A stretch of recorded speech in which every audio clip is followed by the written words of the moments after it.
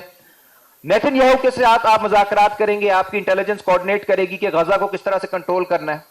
کدھر یہ آپ نے بحث کی ہے؟ کدھر آپ نے پارلیمان کو یا میڈیا کو بتایا کہ آپ نے آفر کی ہے؟ جو ہمیں پتا چلتا ہے مارکو روبیو کے منہ سے کہ آپ نے آفر کی ہے.